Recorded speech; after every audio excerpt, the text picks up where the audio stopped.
I'll never forget the day it all began, the day I realized the truth about the woman I thought I loved.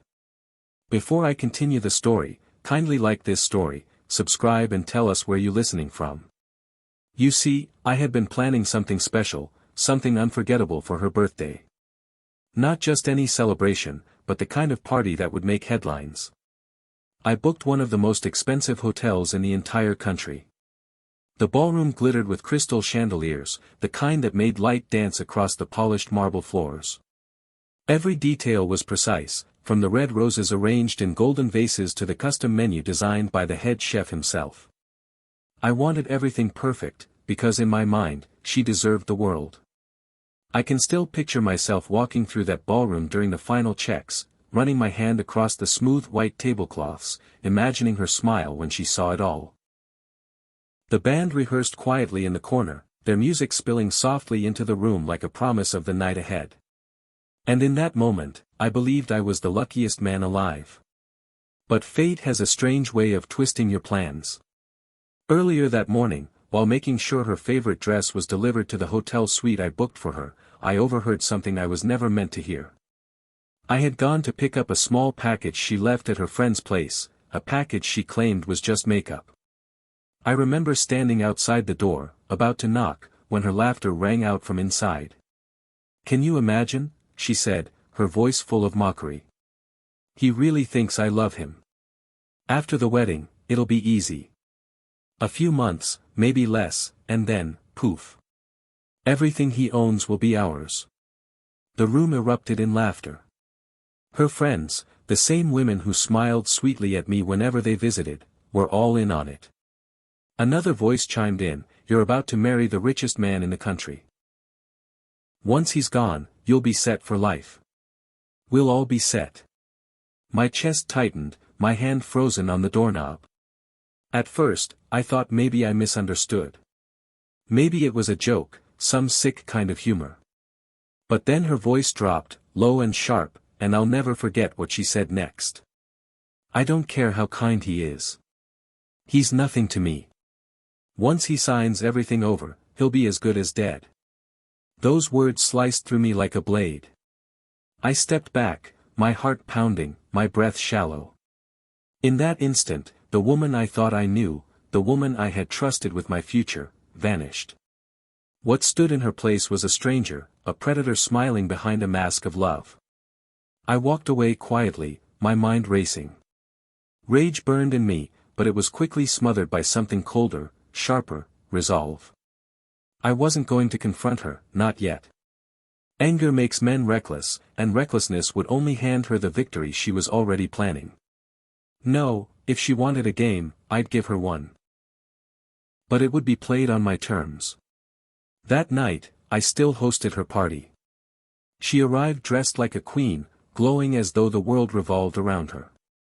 She smiled at me, held my arm, whispered sweet nothings in my ear, all while I kept her secret locked in my chest. Everyone in the ballroom saw a man hopelessly in love with his fiancée. No one saw the storm brewing inside me. As the band played and glasses clinked, I studied her carefully. Every laugh she gave, every glance she exchanged with her friends, was now tainted by the truth I carried. She wasn't celebrating her birthday, she was celebrating her victory. But I smiled. I laughed. I danced with her as though nothing had changed.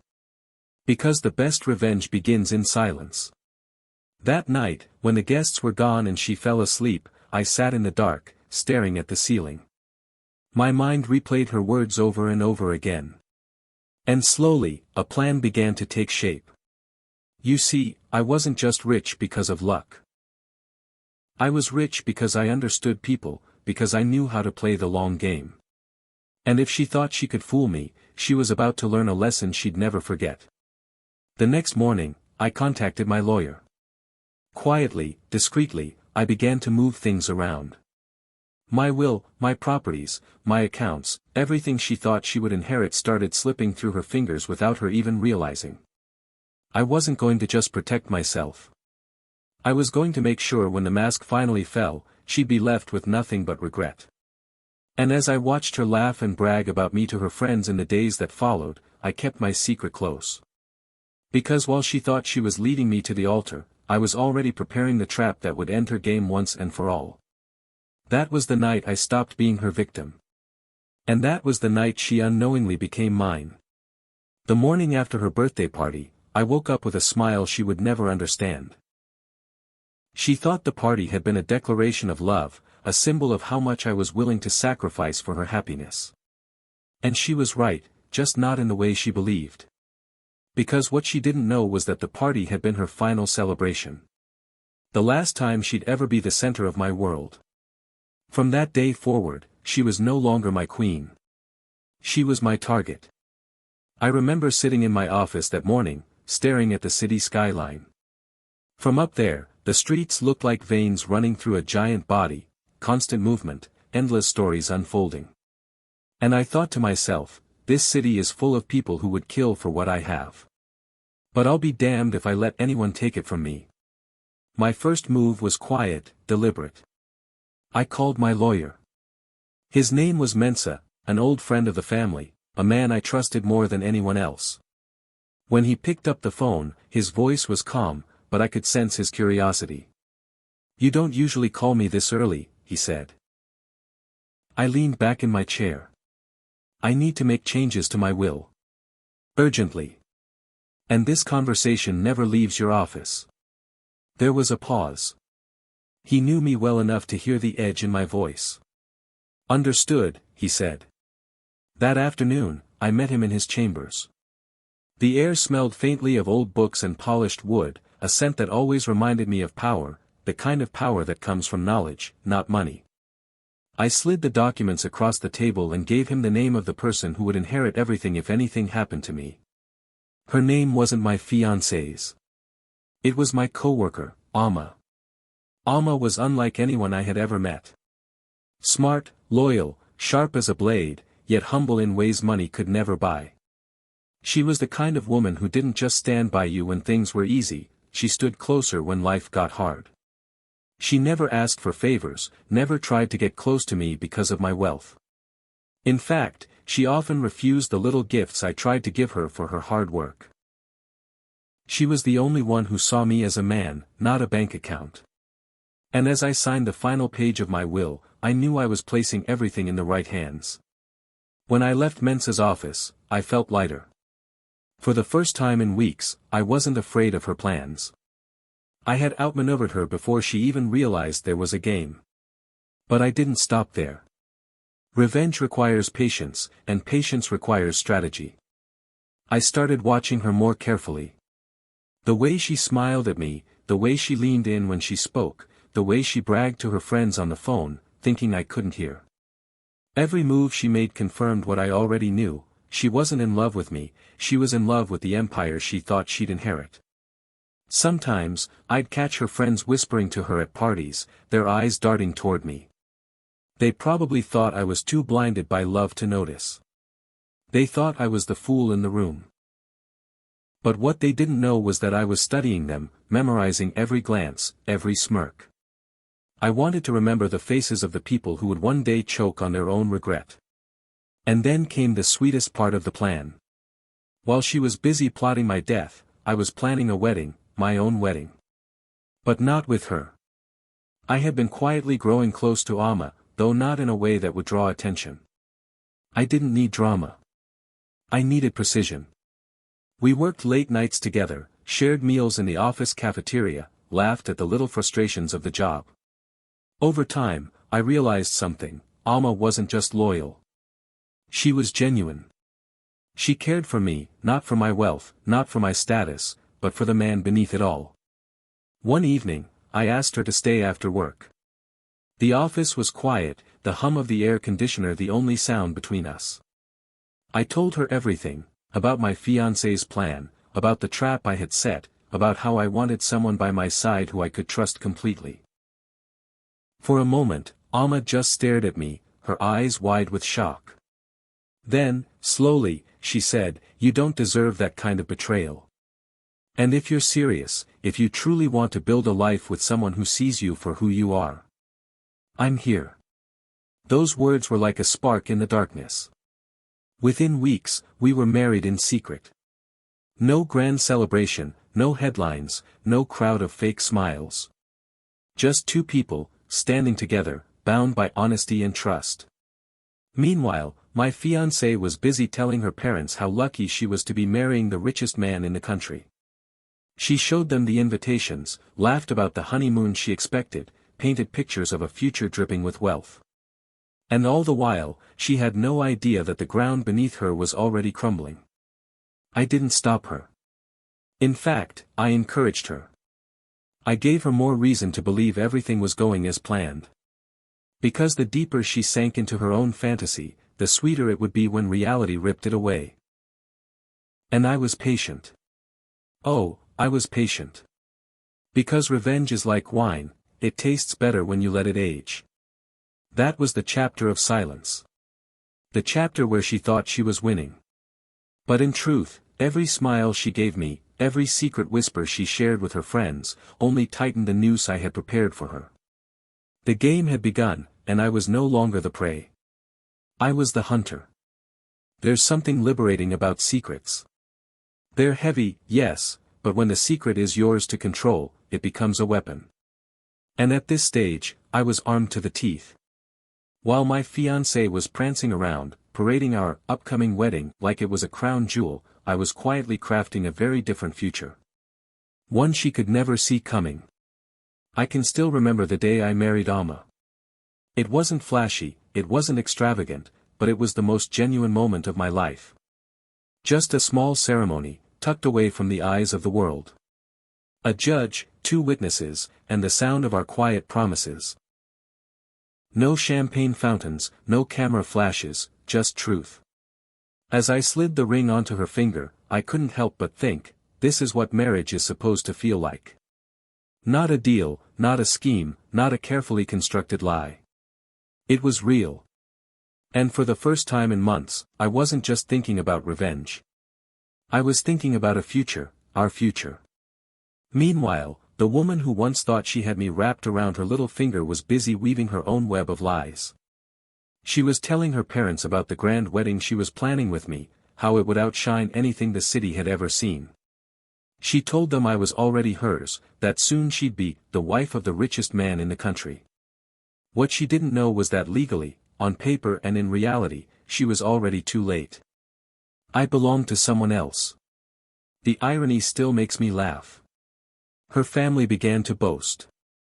They called relatives abroad, they bragged in the neighborhood, they handed out invitations with pride. Everywhere I went, whispers followed me. People congratulated me, spoke about the wedding like it was already carved in stone. And I smiled. Oh, I smiled. Because I knew the stone she was carving on was nothing more than sand. I'll never forget the look on her face at dinners when she leaned across the table and whispered things like, "Soon, you'll be mine completely." She said it with such certainty, with such confidence, as if the universe itself was conspiring in her favor. But every time she spoke those words, I thought of Alma. I thought of the ring hidden beneath her sleeve, the quiet strength in her smile. And I laughed silently, because my fiancée was unknowingly rehearsing for a role she'd never get to play. One night, I tested her. We were sitting in her living room with her closest friends, and they were discussing wedding colors and decorations. I leaned back in my chair and casually asked, "Do you think people marry for love, or for other reasons?" The room went quiet for a second, then one of her friends smirked and said, "Love is nice, but it doesn't pay the bills." Everyone laughed, including her. And I remember staring at her, pretending to laugh too, while inside, I etched that moment into memory. Because that laughter was the sound of greed, raw and unashamed. But I didn't let it show. No, I had to keep playing my role, the devoted fiancé, the man blinded by love. If I revealed even a crack in my mask, the whole plan could fall apart. So I played along. She planned fittings. I nodded. She discussed the guest list. I pretended to listen. She showed me the honeymoon destinations she had circled in magazines. I acted impressed. All the while, I knew every word she spoke was a delusion, every dream she painted was already shattered before it began. And Alma? She understood. She never pushed me to reveal the truth early. She never asked me to hurry. She simply stood by me, knowing that patience was the sharpest blade of all. The more my fiancé boasted, the more invitations she sent out, the deeper the knife would cut when I finally twisted it. Because this wasn't just about exposing her. This was about making sure she felt the weight of her betrayal. She thought she was walking down an aisle paved in gold. In reality, she was walking toward a cliff, and I was holding the ground steady just long enough to let her believe she was safe. The climax was near, and I could feel it in every conversation, every interaction. The tension between what she thought was happening and what I knew to be true was intoxicating. I would catch her staring at me sometimes, with a sly smile that said, "You belong to me now." And I'd smile back, my mind whispering, "No. I never did. And soon, you'll learn that the hard way." That was the beauty of the silent game I played. She had no idea she had already lost. She was still cheering in a race that had ended weeks ago. And I was more than willing to let her run until she tripped over her own pride. Because when the truth finally came crashing down, it wouldn't just break her heart. It would shatter her entire world. And I was going to enjoy every second of it. The day she handed out her final batch of wedding invitations, I knew it was time. I watched from the shadows, so to speak. She was glowing, laughing, moving from table to table at the restaurant where she met her friends. Each card she handed out was another nail in her own coffin, and she didn't even realize it. Her parents sat at the head of the table, pride radiating off them. They looked at her like she was already a queen, and I, apparently, was her crown. They toasted to her future, to our union, to the empire they thought she would inherit. I could almost taste the greed in the air, bitter and suffocating. And yet, I didn't interrupt. I let her bask in it. I let her build her castle of illusions higher and higher, because I knew what was coming next would send it crashing down. That night, I sat in my study. The city outside my window glittered under the moonlight, each skyscraper standing tall like silent witnesses to the storm about to break. My phone lay on the desk before me, glowing softly. For a moment, I just stared at it. This was it. I picked it up, scrolled to her name, and pressed call. She answered on the second ring, her voice sugary sweet. "Hey, love. I was just telling my parents about us. They're so excited for the wedding." Her tone made me smirk. If only she knew. I leaned back in my chair, my voice calm, almost casual. "I called to tell you something important." She giggled. "What is it? Don't tell me you're finally going to reveal the honeymoon destination. I swear, you're too secretive sometimes." My smile faded. My words were sharp, deliberate. "I'm already married." Silence. For a heartbeat, the world on her end of the line went completely still. Then, a soft laugh, forced, nervous. "Stop joking. You're not funny." "I'm not joking." My tone didn't waver. "I married someone else weeks ago. I'm no longer yours, and I'm no longer even in the country. Whatever plans you thought you had with me, they're over." The phone crackled with her heavy breathing. No, that's not possible. You can't do this." "I told everyone. I gave out invitations. My parents. That's your problem, not mine." I cut her off coldly. "You wanted to play games with my life. You wanted my wealth, my name, my empire. But you never wanted me. And now, you've lost everything." Her voice broke. "Please, wait. Listen to me. I was wrong, I admit it. I didn't mean it. We can fix this. We can start over. Please, don't do this to me." I could hear her sobbing, the sound of her pride crumbling. For a second, I closed my eyes, letting the moment sink in. This was the same woman who once laughed about how easy it would be to kill me. The same woman who mocked my love with her friends. And now she was begging, for the very thing she once despised. I opened my eyes, my voice steady as steel. You don't get second chances with me. Goodbye. And with that, I dropped the call. The silence that followed was deafening, but it wasn't empty. It was full of power, of victory, of justice. For the first time since I discovered her betrayal, I felt truly free. I pictured her in that moment, clutching the phone with trembling hands, surrounded by the very family and friends she had boasted to.